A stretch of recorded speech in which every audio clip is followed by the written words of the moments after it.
இன்னைக்கு நான் கொண்டு வந்திருக்க படம் ஜம்ப்ஸ்கேர்ஸை நம்பி ஓடுற சாதாரண ஹாரர் படம் கிடையாது. இந்த படம் உங்களை பயமுறுத்துறதுக்கு முன்னாடி உங்களை மனசளவில் உடைக்க ஆரம்பிச்சிடும். லைட்ஸ் ஆஃப் பண்ணி தனியாக இந்த படத்தை பார்த்தீங்கன்னா கடைசி 20 நிமிஷம் உங்கள் வீட்டிலையே ஏதோ ஒன்று இருக்கிற மாதிரி ஒரு ஃபீல் வரும். அந்த அளவுக்கு டிஸ்டர்பிங்கான சைக்காலஜிக்கல் ஹாரர் படம் தான் Bhoothakaalam. Welcome back to my channel. This is Paddy from Paddy Speaks. படத்தோட பேர் பூதகாலம். இதோட ஜென்ரர் என்னென்னா சைக்காலஜிக்கல் ஹாரர் த்ரில்லர். இது எப்போ ரிலீஸ் ஆகிருக்குன்னா 2022 ரிலீஸ் ஆகிருக்கு. இதை டைரக்ட் பண்ணவர் ராகுல் சதாசிவன். லீட் ரோல்ஸில் ரேவதியும் ஷேன் நிகமும் நடிச்சிருக்காங்க. இது எந்த ஓடிடி பிளாட்ஃபார்மில் அவைலபிளாக இருக்குன்னா சோனி லிவ்வில் இருக்குது. இப்போது தமிழ் மலையாளம்னு நிறைய லாங்குவேஜஸில் கிடைக்குது. ஓகே, இப்போது இந்த ஸ்டார்ஸோட ரோல் நேம் என்னன்னு பார்த்துடலாம். ரேவதி ஆஷான்ற நேமில் ப்ளே பண்ணுறாங்க. ஷேன் நிகம் வினு அப்படின்னு அந்த நேமில் ப்ளே பண்ணுறாங்க. இந்த படத்தோட மிகப்பெரிய ப்ளஸ் என்னென்னா ஹாரருக்கு மேலே இவங்களோட ஆக்டிங் இருக்குது. குறிப்பாக ஆக்ட்ரஸ் ரேவதியோட பெர்ஃபார்மன்ஸ் வேறு லெவலில் இருக்குது. செமையாக இருந்தது படம். கண்டிப்பாக எல்லோரும் ஒரு முறையாவது பார்த்துருங்க. ஏற்கனவே பார்த்துருப்பீங்க. அவங்கெல்லாம் என்னோடய எக்ஸ்ப்ளனேஷன் எப்படி இருக்குது அப்படின்றதையும் சொல்லுங்கள். இந்த கதை எப்படி ஆரம்பிக்குதுன்னா, ஆஷா, அவங்க அம்மா வினு, இவங்க 3 பேரும் ஒரு வீட்டில் இருக்காங்க. ஆஷாவோட அம்மா வீல் சேரில் இருக்காங்க. அதாவது அவங்களுக்கு எல்லாமே இன்னொருத்தவங்க தான் செய்யணும். அப்படி இருக்கிறவங்க திடீர்னு ஒரு நாள் இறந்துடுறாங்க. ஆஷா ஒரு இடத்துல, அதாவது கிண்டர் கார்டனில் டீச்சராக இருக்காங்க. வீட்டோட எல்லா செலவையும் அவங்க தான் பார்த்துக்கிறாங்க. வினு ஃபார்மசி படிச்சுட்டு வேலை இல்லாமல் இருக்கிறாரு. 2 வருஷமாக வேலை தேடிட்டுருக்காரு. அதனால் அவருக்கும் டிப்ரெஷன், ஃப்ரஸ்ட்ரேஷன், லோன்லினஸ் எல்லாமே அதிகமாக இருக்குது. ஆஷாக்கும் ஒரு விதமான டிப்ரெஷன், ஃப்ரஸ்ட்ரேஷன், லோன்லினஸ் எல்லாமே இருக்குது. அவங்க அந்த டிப்ரெஷனுக்காக டேப்லெட்ஸும் எடுத்துக்கிட்டு இருக்காங்க. ஹஸ்பண்ட் கூட இல்லை, இது ஒரு பாயிண்ட்டு. ஆஷாவோட அம்மா இருக்காங்கன்னு சொன்னல, அவங்க ஒரு நாள் இறந்துடுறாங்க. அதுக்கப்புறம் தான் வீட்டில் எல்லாமே மாற ஆரம்பிக்குது. ஏற்கனவே டிப்ரெஷனில் இருந்த ஆஷா இன்னும் தனிமையாக ஃபீல் பண்ண ஆரம்பிக்கிறாங்க. வினுவும் மனசளவில் ரொம்ப அன்ஸ்டேபிள் ஆகிடுறாரு. இப்போது எல்லாமே மாற ஆரம்பிக்குது. ஒரு நாள் நைட்டு என்ன ஆகுதுன்னா, வினு தூங்கிட்டு இருக்கும்போது திடீர்னு யாரோ நடக்கிற மாதிரி ஒரு சவுண்டு அவருக்கு கேட்குது. முதல்ல அவர் அதை இக்னோர் பண்ணிடுறாரு. ஆனால் சில நாளுக்கு அப்புறம் அந்த சத்தம்லாம் அதிகமாக தான் ஆகுது. டோர்ஸ் எல்லாம் தானாகவே ஓப்பன் ஆகுது. சில நிழல் தெரியுது. அப்புறம் யாரோ பக்கத்தில் நிற்கிற மாதிரி ஃபீல் ஆகுது. ஆனால் யாருமே இருக்க மாட்றாங்க. இதெல்லாம் உண்மையா, இல்லை வினு மனசு அவன் பயத்தை உருவாக்குதா? இதெல்லாம் தான் படத்தோட மிகப்பெரிய கேள்வியாக இருக்குது. இப்போது ஆஷா ஒரு சைடில் இருக்காங்க. ஆஷாக்கும் விசித்திரமான விஷயம்லாம் நடக்க ஆரம்பிக்குது. அவங்க ஏற்கனவே டிப்ரெஷன் மெடிசன்ஸ் எடுத்துக்கிட்டு இருக்காங்க. சில நேரத்தில் இறந்து போன அவங்க அம்மாவை பார்க்குற மாதிரி ஒரு ஃபீல் வருது.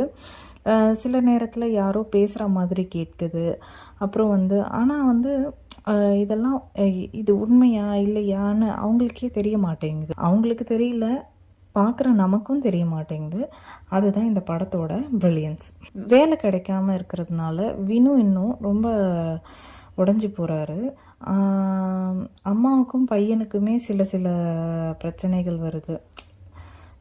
சில மிஸ் அண்டர்ஸ்டாண்டிங்ஸ் வருது. அம்மா வினு தனியாக வெளியில் எங்கேயும் வேறு ஊருக்கு அனுப்புறதுக்கு ரெடியாக இல்லை, வேலைக்காகவோ எதுக்காகவும். இதுக்கிடையில் ரேவதிக்கு ஒரு பிரதர் இருக்காங்க. அவங்களும் சில விஷயத்தில் ஹெல்ப் பண்ணுறாங்க.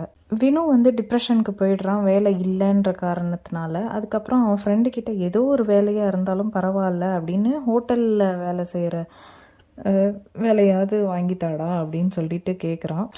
ஆனால் அது வந்து வேறு ஊர். ரேவதி வந்து அங்கெல்லாம் போகக்கூடாது, உன்னை என்னால் தனியாக விட முடியாது அப்படின்னு அவங்களும் சொல்கிறாங்க.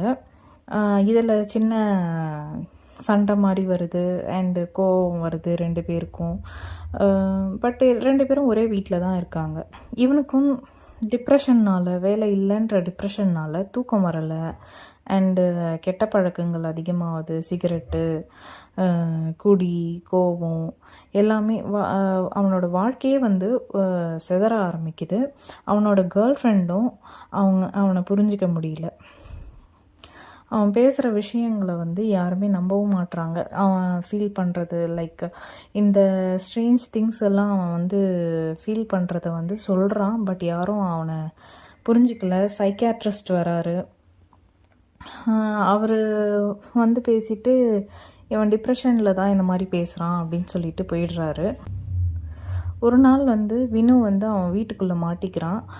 எவ்வளவு முயற்சி பண்ணாலும் வந்து அவனால் வெளியில் வரவே முடியல. பயங்கரமாக கத்துறான், பயப்படுறான். அந்த சீன் பார்க்கவே ரொம்ப இன்டென்ஸாக இருந்தது. நம்மளையும் வந்து கிளாஸ்ட்ரோஃபோபிக் ஃபீல் பண்ண வைக்கும். அதுக்கப்புறம் அவன் நிச்சயமாக அந்த வீட்டில் ஏதோ இருக்குது அப்படின்றத மட்டும் வந்து அவன் கன்ஃபார்ம் பண்ணிக்கிறான். அதுக்கப்புறம் இவனுக்கு வந்து ஒரு சைக்கியாட்ரிஸ்ட் வராருல, அவர் வந்து இந்த வீட்டோட பழைய ஹிஸ்ட்ரியை வந்து இன்வெஸ்டிகேட் பண்ண ஆரம்பிக்கிறாரு. அவருக்கு வந்து அப்போது ஒரு அதிர்ச்சியான விஷயம் தெரிய வருது. முன்னாடி இந்த வீட்டில் இருந்தவங்களும் இதே மாதிரி மன அழுத்தத்தில் தான் இருந்திருக்காங்க. அவங்களுக்கும் விசித்திர சம்பவங்கள்லாம் நடந்திருக்கு. சிலர் வந்து ஃபஸ்ட்டு இருந்தவங்க வந்து தற்கொலையும் பண்ணிக்கிட்டாங்க. அப்போ இது உண்மையாகவே ஹாண்டட் ஹவுஸா அப்படின்ற டவுட்டு அந்த கவுன்சிலருக்கும் வருது. அதுக்கப்புறம் வந்து வினுவும் இதெல்லாம் கேள்விப்படுறான். முன்னாடி சொன்னேன் இல்லையா, வினுக்கும் ஆஷாவுக்கும் சண்டை வருது அப்படின்னு சொல்லிட்டு. வினு வந்து இந்த வீட்டை விட்டு போகணுன்னு நினைக்கிறான். ஆஷா வந்து அவனை இழந்துடக்கூடாது அப்படின்னு நினைக்கிறாங்க. 2 பேருமே தனிமையோட ரொம்ப போராடுறாங்க. ஆனால் ஒருத்தருக்கு ஒருத்தர் புரியாமல் தவிக்கிறாங்க. இந்த எமோஷ்னல் கான்ஃப்ளிக்ட் தான் படத்தோட கோர். இப்போ தான் படம் ஃபுல் ஹாரர் மோடுக்கு போகுது. ஒரு நைட் என்ன பண்ணுறாங்க, ஆஷா வந்து அவங்களும் வந்து சூசைட் பண்ணிக்கிட்டு வினுக்கும் பாய்சன் கலந்து ஃபுட்டு கொடுக்கறதுக்கு வராங்க. அப்போ தான் வந்து வினு வந்து சாஃப்டாக பேச ஆரம்பிக்கிறான். மனசு விட்டு பேசும்போது, ஏம்மா உனக்கு என் மேலே நம்பிக்கை இல்லையா, நான் இதெல்லாம் வந்து உளர்றேன்னு நீ நினைக்கிறியா, என்னை நீ கூட நம்பலைன்னா வேறு யாரும் நம்புவாங்க அப்படின்னு கேட்கும்போது ரேவதி வந்து இல்லை நான் உன்னை நம்புகிறேன் அப்படின்னு சொல்கிறாங்க. அதுக்கப்புறம் குற்ற உணர்ச்சியில் அந்த தோசையெல்லாம் எடுத்துகிட்டு போய் பாய்சன் கலந்த ஃபுட்டெல்லாம் எடுத்துகிட்டு போய் டஸ்ட்பினில் போட்டுடுறாங்க. அதுக்குள்ளே வரும்போது வீட்டில் யாரும் நடக்கிறது, கதவுலாம் அடிக்கிற சத்தம், அதுக்கப்புறம் வந்து சில உருவம்லாம் தெரியுது. நாய்ஸு, நிழல் எல்லாமே சேர்ந்து கம்ப்ளீட் நைட்மேர் ஆகிடுது. இந்த கடைசி 20 மினிட்ஸ் வந்து லிட்ரலி நர்வ் ரேக்கிங் தான். இந்த நேரத்தில் தான் 2 பேரும் ஓப்பனாக பேசுகிறாங்க. அவங்களுக்குள்ளே இருந்த வலி, பயம், லோன்லினஸ் எல்லாத்தையும் ஷேர் பண்ணிக்கிறாங்க. ஒருத்தர் புரிஞ்சிக்க ஆரம்பிக்கிறாங்க. அந்த ரீகன்சிலேஷன் தான் படத்தோட முக்கியமான டேர்னிங் பாயிண்ட். 2 பேரும் லாஸ்ட்டில் அந்த வீட்டை விட்டு வெளியே வர முடிவு பண்ணுறாங்க. எப்படியோ தப்பிச்சு வெளியில் வந்துடுறாங்க. அந்த வீட்டை விட்டு வெளியில் வந்தோடனே அடுத்த நாள் மார்னிங்கு வீட்டை காலி பண்ணிவிட்டு கிளம்பிடுறாங்க. ஆனால் முக்கியமான கேள்விக்கு படம் இன்னும் ஆன்சர் கொடுக்கவே இல்லை. உண்மையிலேயே பேய் இருந்துச்சா, இல்லை டிப்ரெஷன், லோன்லினஸ், ட்ராமா எல்லாமே சேர்ந்து மனசே உருவாக்குன பயமா, அந்த இன்டர்பிரிட்டேஷனை வந்து ஆடியன்ஸ்கிட்டேயே விட்டுட்டு படம் முடிஞ்சிடுது. எனக்கு இந்த படத்தில் பாசிட்டிவ்ஸ்ன்னு பார்த்தா 2 பேரோட ஆக்ட்ரஸ் ரேவதி இதுவும் அண்டு ஷேன் நிகம்தும் பீக் பர்ஃபார்மன்ஸாக இருந்தது. சவுண்டு டிசைன் வந்து சூப்பராக இருந்தது. அதுக்கப்புறம் வந்து டென்ஷன் பில்டிங், அப்புறம் அந்த படத்தில் இருக்க அட்மாஸ்பியர் இது எல்லாமே செமையாக இருந்தது. இது வந்து ஒரு realistic psychological horror. Last 20 minutes வந்து ரொம்பவே பயத்தை கொடுத்தது. நெகட்டிவ்ஸ்ன்னு சொல்ல போனால் வந்து கொஞ்சம் ஸ்லோவாக போகுது. கமர்ஷியல் ஹாரர் ஃபேன்ஸ்க்கு வந்து கொஞ்சம் போர் அடிக்கலாம். பேஷன்ஸ் கொஞ்சம் தேவைப்படும். அவ்வளோதான். கடைசியாக என்னென்னா, சாதாரண ஹாரர் படம் பார்க்கணுன்னு நினச்சா பூதகாலம் உங்களுக்கு பிடிக்காமல் போகலாம்.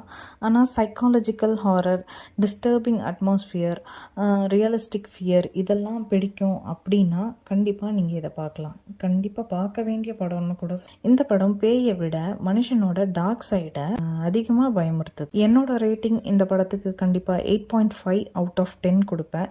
இந்த படத்தை பார்த்துட்டு நீங்கள் என்ன நினச்சிங்க, இனிமே தான் பார்க்க போகிறீங்கன்னாலும் எனக்கு கமெண்ட்டில் சொல்லுங்கள். உண்மையிலேயே அந்த வீட்டில் பேய் இருந்ததா, இல்லை ஆஷாவுக்கும் வினுக்கும் மனநிலை தான் எல்லாத்துக்கும் காரணமா, இதெல்லாம் உங்கள் ஒப்பீனியனாக கமெண்ட்டில் சொல்லுங்கள். இந்த வீடியோ உங்களுக்கு பிடிச்சிருந்தா லைக் பண்ணுங்கள், ஷேர் பண்ணுங்கள், சப்ஸ்கிரைப் பண்ணுங்கள்.